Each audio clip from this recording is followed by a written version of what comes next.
Hello বন্ধুরা, চলে এসেছি আরও একটা নতুন রান্নার ভিডিও নিয়ে। তা দেখতে থাকুন। আমি আজকে তোমাদের সঙ্গে চিকেন রান্না করে দেখাবো। শাদি বাড়ি যেভাবে চিকেন রান্না করে সেই রকমভাবে আমি রান্না করে দেখাবো। তা ভিডিওটা তোমরা প্রথম থেকে শেষ পর্যন্ত দেখতে থাকুন। চলো রান্নাটা করে নেই। প্রথম কড়াটা বসিয়ে দিয়েছি, কড়াইটা গরম হয়ে গেছে, দিয়ে দিচ্ছি তেল। তেলটা গরম হয়ে গেছে, এবার নুন হলুদ মাখিয়ে রাখা আলুগুলো আমি ভেজে নেব। খুন্তি দিয়ে নেড়ে চেড়ে আমি আলুগুলোকে লাল লাল করে ভেজে তুলে নেব। এবার পেঁয়াজ, লঙ্কা, টমেটো, আদা, রসুন আর জিরিমরিচ বাটা এগুলোকে আমি মশলা তেলের উপরে দিয়ে দেবো একসঙ্গে।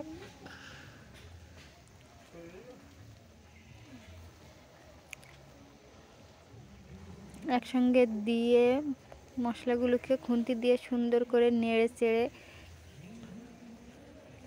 মশলাটা একটু লাল লাল হয়ে কষিয়ে এসছে। এতে নুন দিয়ে দেবো স্বাদ মতন।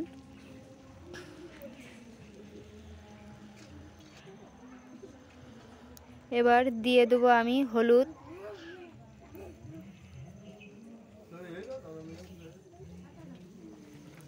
হলুদ দিয়ে আমি মশলাটাকে সুন্দর করে লাল লাল করে কষিয়ে নেব। এবার কালার করার জন্য আমি অল্প একটু গুঁড়ো লঙ্কা দিয়ে দিচ্ছি। এটা কিন্তু কালার গুঁড়ো লঙ্কা না। ভালো করে আমার মশলাটাকে কষানো হয়ে গেছে। এবার দিয়ে দিচ্ছি ধুয়ে কেটে রাখা পরিষ্কার করে চিকেনটাকে, দিয়ে খুন্তি দিয়ে ভালো করে মশলার সাথে কষিয়ে নেব।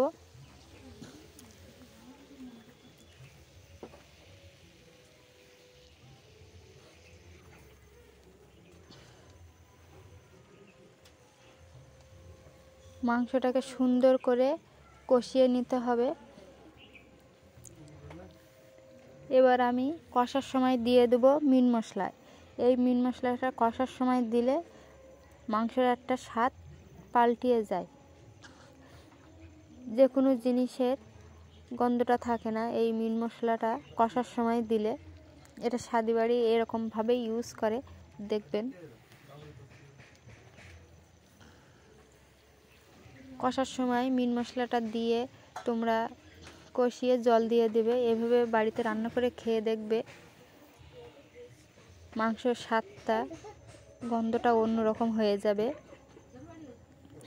ভালো করে আমি মিট মশলাটা দিয়ে ভালো করে মাংসটাকে কষিয়ে নেব।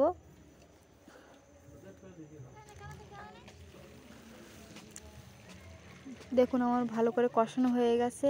এবার আমি গরম জলে একটু ঘি দিয়েছিলাম, সেটা ওর সঙ্গে দিয়ে দিয়েছি।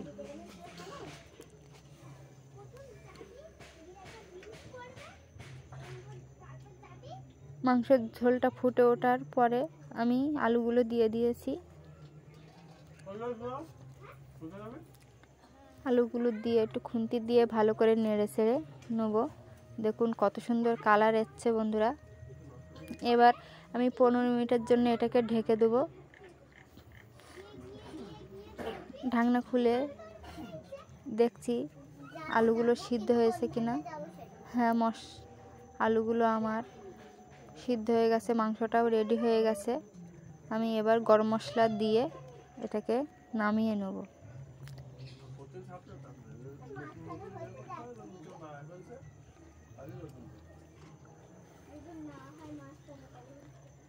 ধোঁয়ার কারণে বন্ধুরা ভালোভাবে ভিডিওটা আসছে না। যদি এই রান্নাটা ভালো লেগে থাকে লাইক, কমেন্ট, শেয়ার, সাবস্ক্রাইব করে দেবেন।